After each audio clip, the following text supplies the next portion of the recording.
Hi everyone, my name is Michelle. I'm a therapist in the Seattle, Washington area with my practice, Next Chapter Counseling. And I'm going to be answering the question today about if it's okay to hold on to things from a previous relationship after that relationship is over.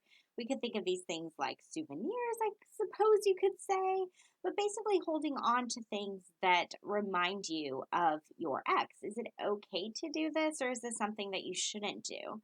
So, there's a couple things that come to mind when answering this question. The first thing that came up for me in thinking about this is that not all items left behind from a relationship are created equal, if that makes sense. You can be left behind with a variety of things, ranging from pots and pans that the two of you bought together to things like birthday cards that they gave you over the years. There can be this range of things. And so basically, most items are going to fall into one of two categories. They're either going to fall into the practical category or the sentimental category. So, the practical category can be things like clothes that your ex bought you, or again, like the pots and pans that I just mentioned, things that you use in your day-to-day life that happen to be associated with your ex, but you use these things, they serve a purpose. And for many people, if they were to get rid of every practical item, especially if you're ending a long-term relationship where the two of you live together and that kind of a thing, you may not be left with much if you were to get rid of everything that you've ever associated with your ex or bought with them, practical wise. So things can either fall into the practical category or the sentimental category. And if they're sentimental, those things don't really serve much of a purpose. So these may be things like the birthday cards that I said, or these could be things like maybe jewelry that they bought you, or maybe artwork that you hang on your wall.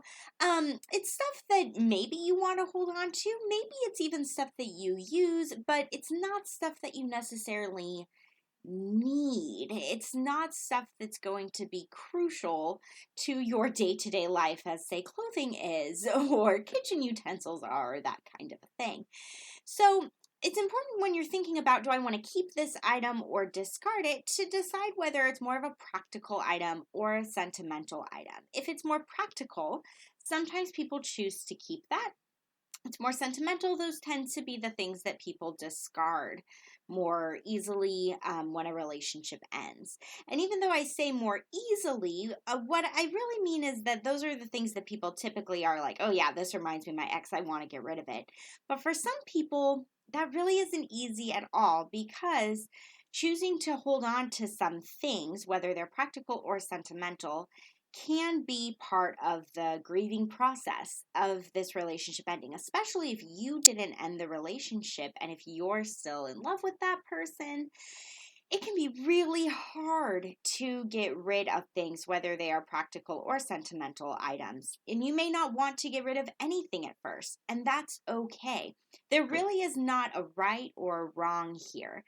So, again, for some people, they choose to keep more of the practical items and get rid of the more sentimental items. Some people choose to do a completely clean sweep of everything. And if you can do that, and if you want to do that, you're more than welcome to.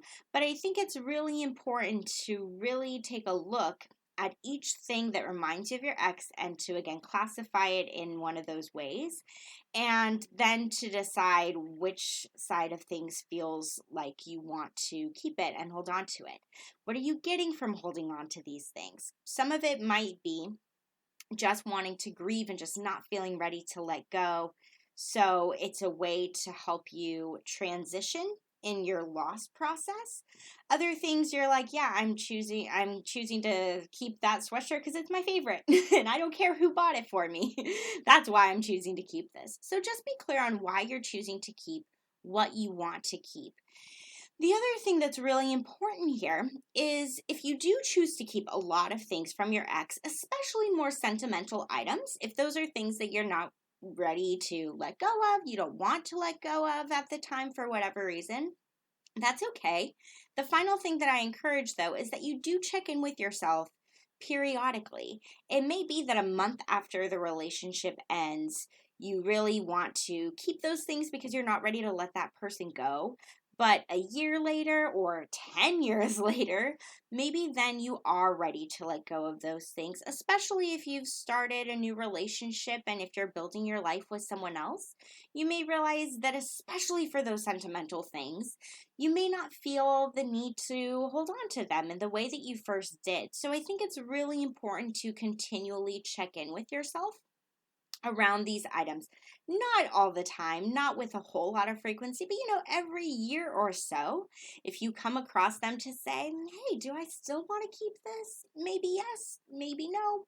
Again, there isn't a right or wrong, but just to ask yourself that question.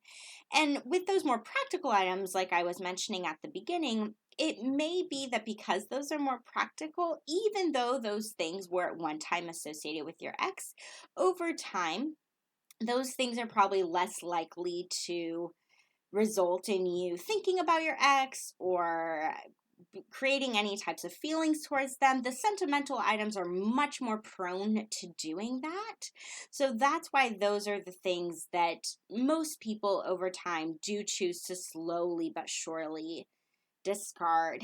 And it's up to you what that process will look like for yourself. These are just some things to think about and consider with what kinds of items you're choosing to hold on to note whether or not it's part of your grieving process to hold on to some of this, and to see if down the line in the future you then may feel ready to let go later on.